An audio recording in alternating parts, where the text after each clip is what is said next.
Ассаламу алейкум, урматтуу туугандар, баарыңыздарга Алланын рахматы, аял мейли күчтүү болсун. Максатымга жолдо келе жатат, келгенче бир-эки нерсени айтып барайын. Урматтуу биздин улакчылар, баарыңар чын жүрөктөн сыйлайбыз, урматтайбыз. Көк бөрүнүн чыныгы батырлардын оюну. Бирок андан дагы бир маанилүү маселе бар туугандар.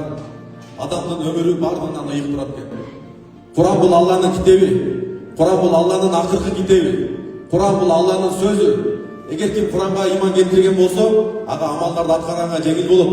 Улууну урматтаганга, кичүүнү ызаттаганга жеңил болот экен туугандар. Аллах Таала Куранда айтат, иман келтиргендер баары бир тууган. Биз бир тууган болуш үчүн бардыгыбыз талаштан, жалааттан, оштон болуш шарт эмес экен туугандар. Ушул иш-чараны уруксат берген биздин жетекчилерге Алла ыраазы болсун. Ушуну туура түшүнүп, эми колдо бар нерсени бактабасак, ал нерсени Аллах Таала да алып коет экен. Ошо сиздерден сурааны келген максатыбыз Алланын ыраазычылыгы. Мусулман деген ким өзү? Мусулман деген өзүнө каалаган жакшылыкты башкага кааламай, ал толук мусулман боло албайт.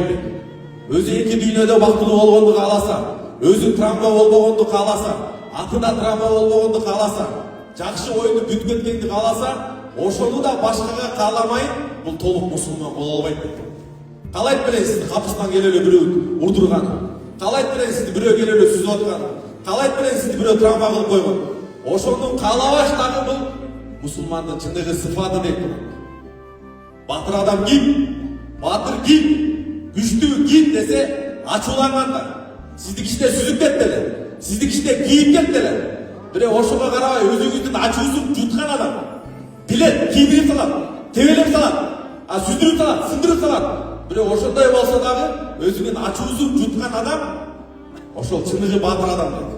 Бирөө сүздүрүп бири-бирин сүздүрө турган болсо, сүзүлгөн дагы, сүзгөн дагы дейт. Экөөнүн ниети ошондой болсо, бул дагы сүзөм деп жүргөн, тиги дагы сүзөм деп жүргөн. Бирок эго деп кимиси биринчи сүздү, сүзүлгөн дагы, сүзгөн дагы күнөөкөр болот дейт. Бир сойку аял бир ит сусаган үчүн, анан кудукка түшүп сууап берген үчүн бейишке кеткен. Бир такыба аял бир мышыкты камап коюп өлтүргөн үчүн Алланын азабына калдырды. Ошон үчүн туугандар, аттарды кордобой, бардыгыңыздарга ийгилик, күчтүүсү утсун, Аллах Таала жашооңуздарга, өмүрүңүздөргө береке берсин.